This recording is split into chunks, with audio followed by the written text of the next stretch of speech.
This is ridiculous. Let Americans go home. Oh my goodness, Americans need to go back home. I'm in friggin' prison. Yeah.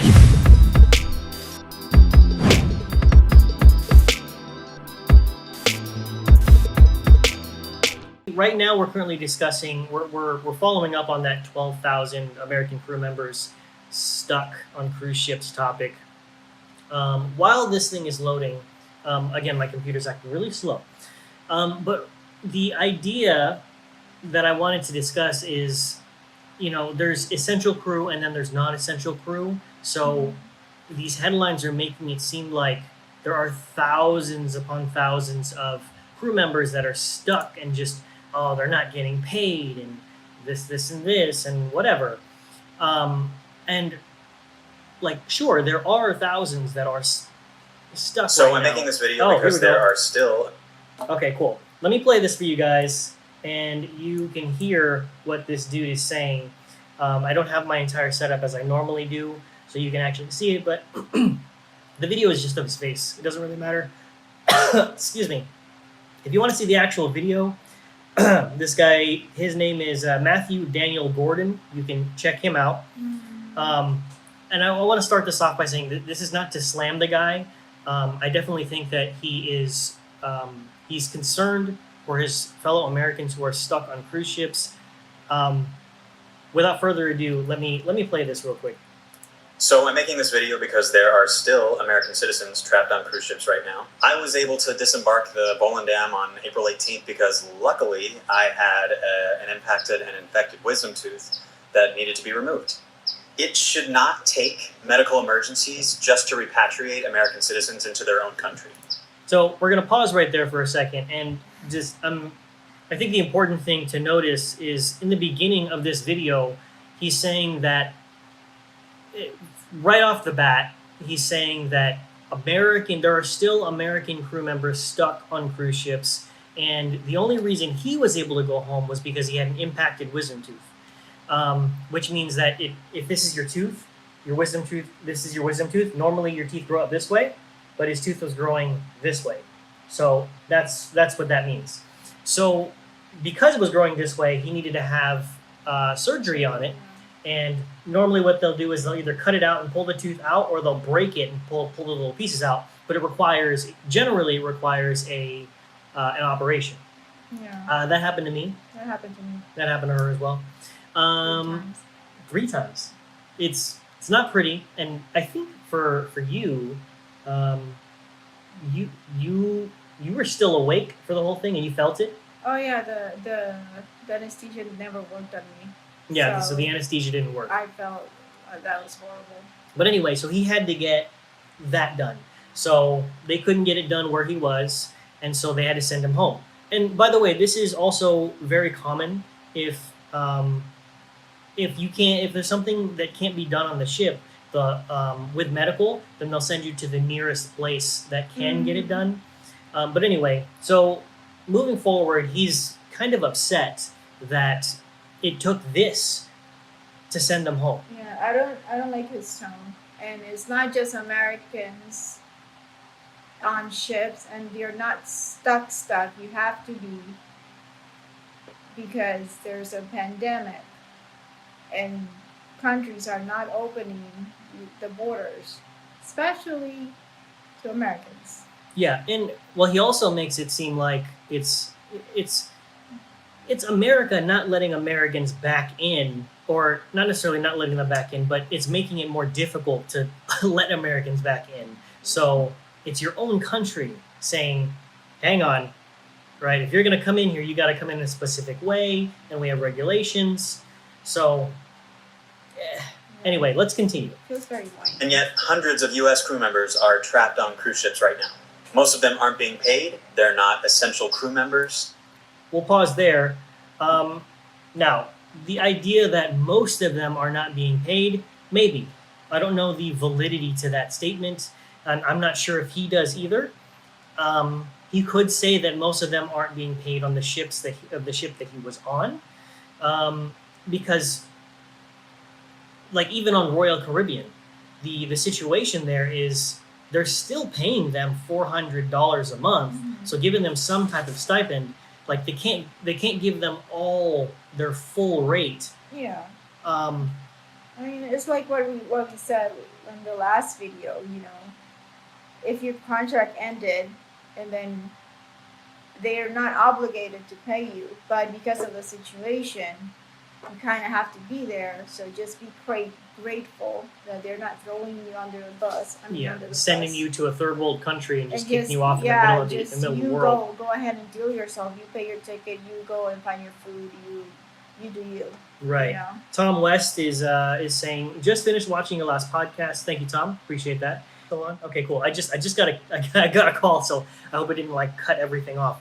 But if you guys want to check out, if you don't have time to check out the entire podcast, we do have a highlights channel. It's just Shiplife TV highlights. So check that out there if you want to just catch anywhere from like 3 to 5 to 20-minute snippets. But going back to Tom's question here, why do they need to clean every day when no one is leaving the ship?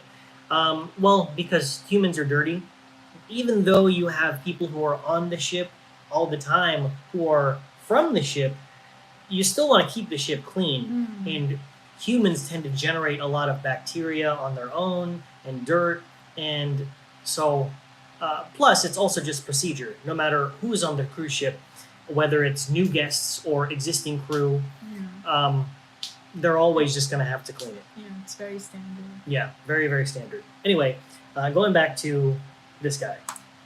And some have been confined to their cabins for over 50 days. For example, my friends have recently been moved to a new ship, and they can only leave their cabins for 3 half-hour meal times and 1 hour of exercise a day. Well, so I want to pause it there and say, well, what are your expectations during a quarantine? Like, it's not, you're not confined to your cabin because you're grounded, right? Like, even when the only time they quarantine is when things get rough. Yeah. You know, like if you have the flu and you didn't get the flu shot.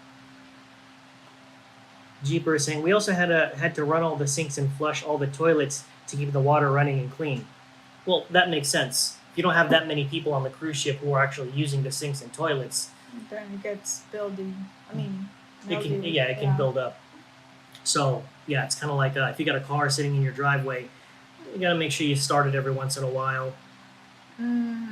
Keep everything flowing. Otherwise, all the gunk is going to sit at the bottom of your gas tank and in your gaskets and headers, and you try to start the car again. And anyway, that's interesting too. Like, I didn't know that you have to do all that. Well, a lot of stuff is like that. I never thought about it on ships, but I guess it does make sense. But going back to this guy, you know, so he's kind of just going on and on about it's tough because, again, I just want to make it clear that I understand his frustration, and he's not wrong to be frustrated. It's just his choice of words and his tone make it sound very entitled and whiny. And it's like, dude, first of all, it's not just Americans who are going through this. What's up, Dylan? Hey, good to see you, man. Thanks for stopping by. And if you guys have any thoughts on this, drop it in the section down below, because I'm interested to see what you guys, what your thoughts are. You know, maybe we're totally missing the mark, but I just feel like it's important for people to understand the gravity of the situation. Yeah. Like without the whole pandemic, cruise ships are still really tight on their regulations. So what do you think is going to happen if the entire world is in a pandemic? You think it's going to be just whatever? Like, of course not. So everything goes on lockdown, and crew have to be confined. Everybody has to be confined. They're trying to minimize the amount of contact. Yeah, exactly. I was going to say anti-social distancing. So yeah, they're trying to minimize the amount of contact and close quarters contact as much as possible, and still going to clean the ships, things like that. So anyway, and then he starts talking about his friends who were just transferred to another ship. So let's continue. There's about 16 seconds left. Other countries are allowing their citizens to repatriate, and the United States is allowing Americans to fly in from Europe and Asia. So No. this is him. Like, you can, again, if you guys want to watch the video for yourself, his name is Matthew Daniel Gordon. You can check him out. And anyway, this isn't me saying like go to his channel and this isn't this. It's really just I want to make sure that you guys understand our thoughts on this particular subject. Yeah, that whole part where other countries are letting people in, like it took almost a month and a half for our country, like Honduras, to open up. They were denying crew members in every single port until they figure it out, and then they could go home. So it's not like they're just opening. There are procedures, and the crew members do have like a crew checklist. Right. Like everywhere is different, but like I get it. He's frustrated, but also realize it's There's not a reason personal. for it. Yeah. Yeah. It's not like, yeah, you're American. Yeah. Mm-mm. No. Right. It's coming from America. Jeeper is saying, we had a complete lockdown on Oasis due to positive cases for over a month. Even after 0 cases, we still had a lot of regulation and restrictions. Oh, you see? And he agrees.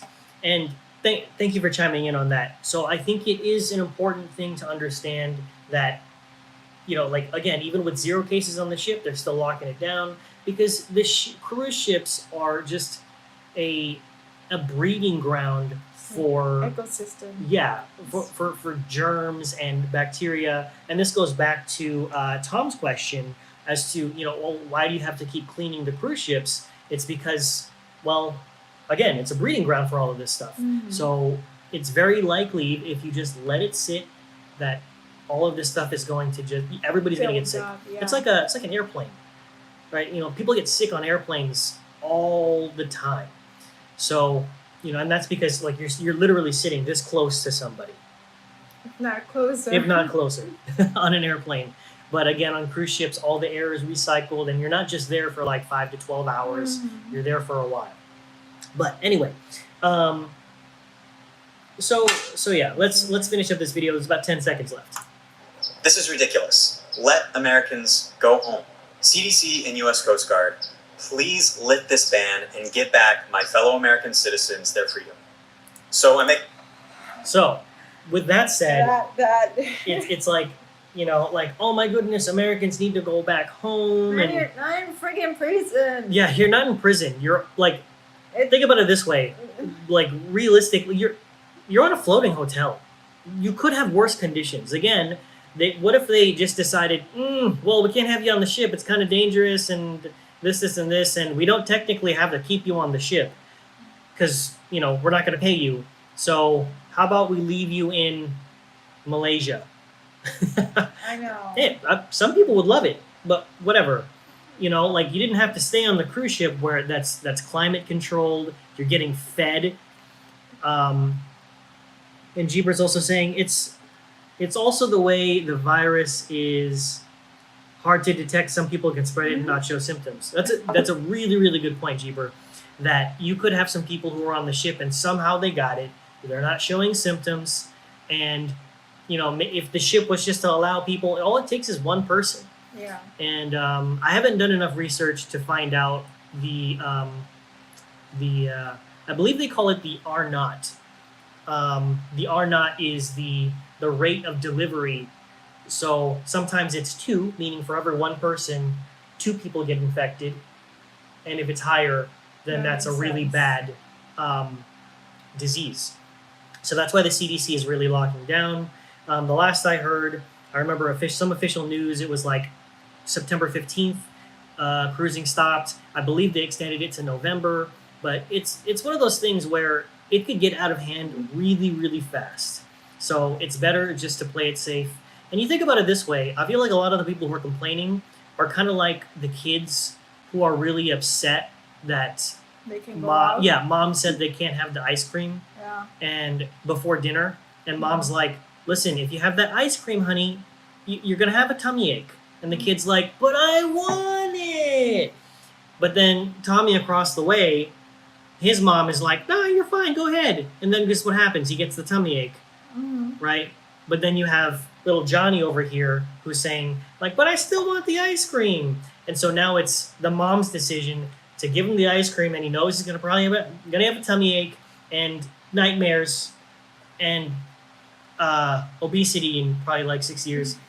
I'm joking, but I think you guys get my point. Is that the CDC, cruise ships, governments around the world have to make really difficult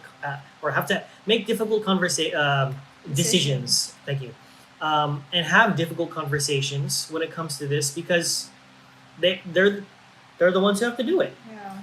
So let's see. We got Sterling. Are there still people out on cruise ships? Mark, I see your question. By the way, I'll get back to you on that one.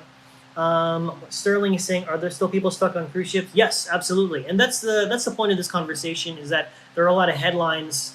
Last week there was a big headline: 12,000 American crew still stuck on cruise ships. Yeah, I hate when they dramatize it that way. Yeah, and Right.